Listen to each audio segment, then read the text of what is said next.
Alors déjà, j'ai jamais joué à Barbie équestre. Là. Je me rappelle qu'il y avait un jeu Barbie avec du cheval qui existait. Ça, j'ai jamais joué, mais j'ai honte de savoir que ça existe. Par contre, voilà déjà.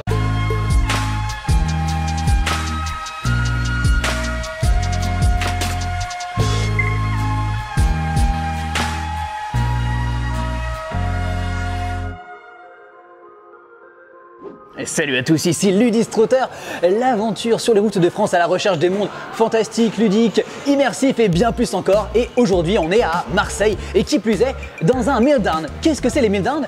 Eh bien c'est une suite de bars gaming. Je pense que je suis peut-être pas la bonne personne pour vous en parler, donc on va tout de suite, comme d'habitude, partir sur une petite interview et après on vous montre le bar plus en détail.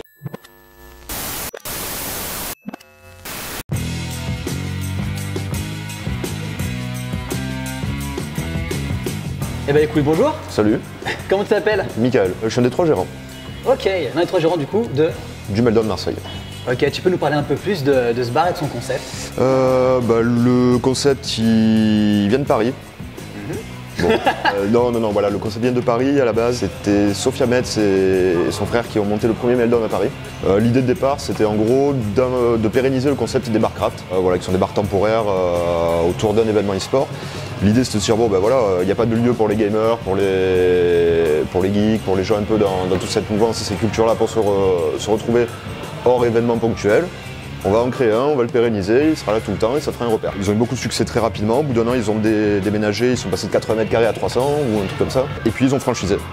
T'as pas mal de bars qui ont ouvert dès la première année, ou les 2 premières années, il y a eu Montpellier, Toulouse, Aix-en-Provence, Strasbourg. Partout, il y en a aussi à Lyon d'ailleurs. Lyon fait partie des plus anciens, il me semble aussi. Et même d'ailleurs, ça s'est exporté à l'extérieur de France même maintenant. Oui. Oui, il y a eu des bars à l'étranger, il y en a encore. Il y en a certains qui sont sortis de la franchise ou qui ont fermé pour diverses raisons. Okay. Mais voilà, enfin, en gros, on est présent un peu partout. Il y a une volonté de développement international de la franchise. Trop bien. Voilà. Et en France, on doit être 16-17 bars aujourd'hui. En tout, il y a 21 bars là, à l'heure où on parle, Meltdown. Je pense que ça se voit assez rapidement quand on entre dans le bar, dans son ambiance générale, dans son ambiance globale. Dans les décors qu'on peut trouver un petit peu partout, c'est un bon gros bar gaming. Alors pas que, c'est vrai qu'au début, le concept comme on disait, c'était vraiment axé barcraft, e-sport, etc. Donc le concept c'est vraiment plus ouvert. Aujourd'hui à Meltdown, c'est pas seulement un bar e-sport, c'est un bar bon. Il y a toujours ça qui est dans l'ADN, c'est pour ça que tu as toujours des ordinateurs, des consoles et qui resteront. Mais voilà, tu as aussi des événements, des soirées karaoké, tu as certains bars qui proposent des lives. C'est le cas ici, on va essayer de proposer, on a déjà fait 2-3 concerts. Il y a des soirées loup-garou, tu as des soirées blind test, tu as des soirées quiz, tu as encore des soirées tournois jeux vidéo. Bon, ce soir on va se faire casser les oreilles avec le karaoké. Voilà quoi, c'est... On est actuellement à Marseille, du coup dans le Meltdown, dans ton bar. Ouais. Est-ce que tu as un autre lieu ludique, fantastique ou immersif se trouvant à Marseille que tu peux nous conseiller d'aller voir? Pas forcément en bar. Ouais, non, pas forcément. Le gros temple du jeu à Marseille, en fait, la crypte du jeu au Courletot. Magasin de jeux de plateau, jeux de figurines, jeux de cartes qui est là depuis... alors je dirais pas mon âge, mais j'y allais déjà quand j'étais mineur. Mais ouais, non, crypte du jeu. Puis tu peux poser n'importe quel conseil sur n'importe quel jeu, ils ont tout. Voilà, ils ont juste tout. Ok, c'est génial. Question un petit peu what the fuck. Quel est le jeu vidéo auquel tu as le plus honte d'aimer jouer? Putain, alors là, je sais pas. Un jeu craignos. Bon, ce qui est bien, c'est que tu vas pouvoir couper le temps de réflexion au montage, ça c'est cool. Donc je pense qu'on va se rendre rendez-vous dans une demi-heure. Voilà, alors après une demi-heure de réflexion, on a fait un petit cut entre deux. Alors j'ai aimé y jouer sur le moment, mais avec le recul, non quoi, c'était juste pas possible, je sais pas quand j'ai fait.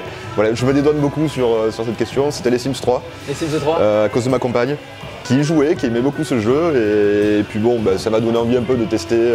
C'est toujours rigolo de construire des trucs, enlever les échelles des piscines, enfermer tout le monde, laisser les trucs tomber en panne, des inondations, un feu à l'étage, en mode agent du chaos, et voilà. Eh ben écoute, merci beaucoup pour nous avoir accordé ce petit temps pour cette interview. C'est un plaisir, merci d'être venu. Une fois de plus, le bar est très chouette, il est super cool. Merci. On va pas pouvoir rester plus longtemps, et en plus vu qu'il y a le karaoké ce soir, on va vite se Ouais, t'as raison, voilà, barrez-vous, c'est... Mais ouais, non, l'ambiance est trop cool, ça serait vraiment avec plaisir de pouvoir revenir et se poser à une console et passer un bon moment entre potes, donc ouais, juste vraiment bravo à toi et merci. à ton équipe. C'est sympa. Au plaisir. N'hésitez pas à repasser, on bouge pas. Et bien voilà, du coup c'est tout pour le Meltdown. On espère que la vidéo qu'on vous aura faite vous aura intrigué, que l'interview vous aura intéressé et du coup donné envie de venir de découvrir ce lieu formidable, 100% geek et gaming. On vous laisse tranquillement de votre côté découvrir celui de Marseille ou alors tous ceux se retrouvant un petit peu partout en France et ailleurs. Bref, maintenant c'est à vous de jouer. Portez-vous bien et restez ludiques. Ciao!